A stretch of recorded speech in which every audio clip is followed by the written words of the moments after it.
Hey, Alderwood, good to see you. I'm Wyatt, the lead pastor here with Jason Carter, the chairman of our elder board. This is our mid-year update, and we've got some great things to share about what God's doing at our church. Let's jump in.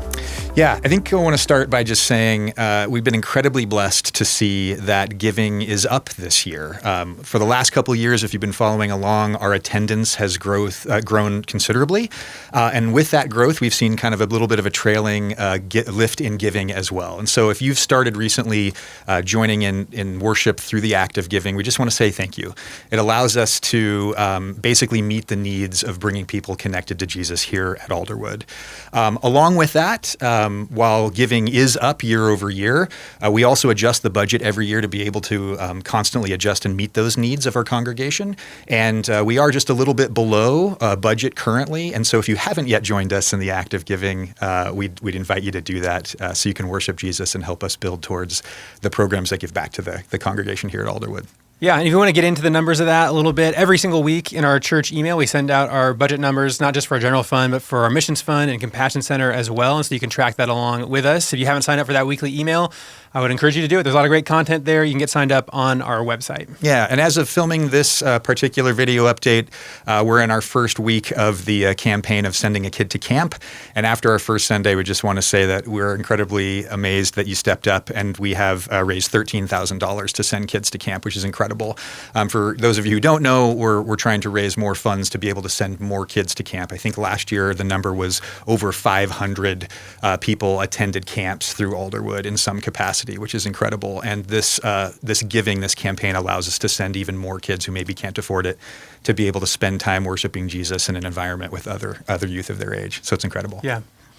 Yeah, Jason, like you said earlier, one of the other things going on here is we just continue to see God bring more people to Alderwood, which is super encouraging. And a lot of people coming to us from different places. Some people that are coming back to church for the first time in years. Some people that are coming for the first time. It's just been so cool to hear so many stories of people getting plugged in and starting to follow Jesus with us together here at Alderwood.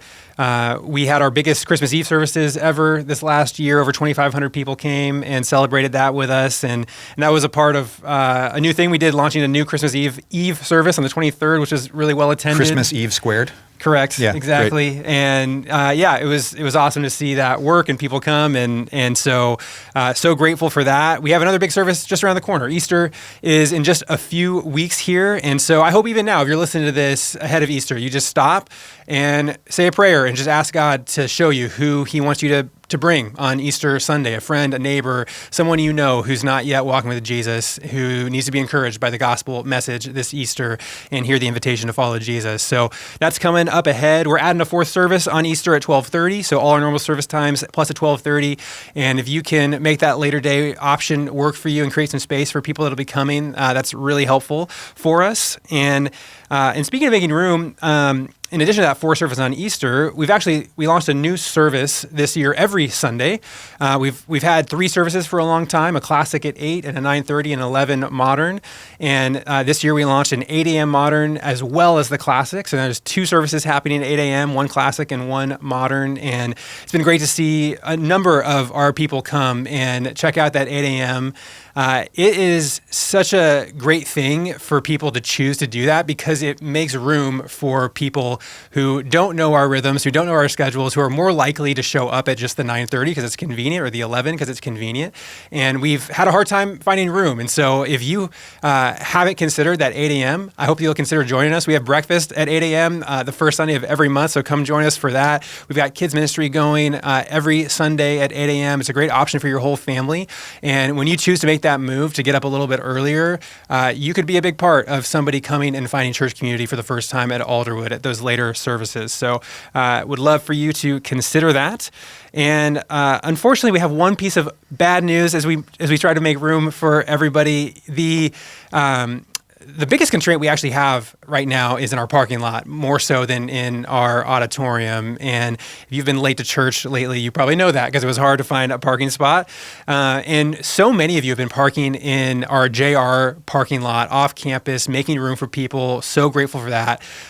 a good chunk of that parking lot is actually about to become unavailable to us. There's some new tenants moving in next door that have business hours on Sunday mornings and need those spots.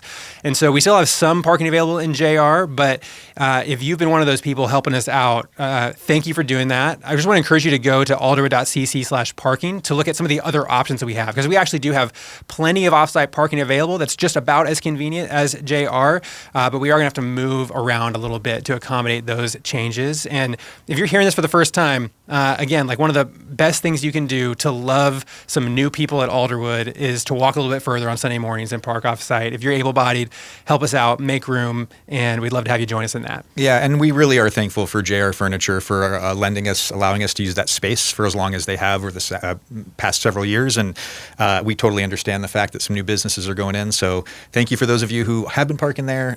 There's other spots that are just as convenient for you to hit to. But like you said, alderwood.cc/parking, and you can see all of that. So. Yep.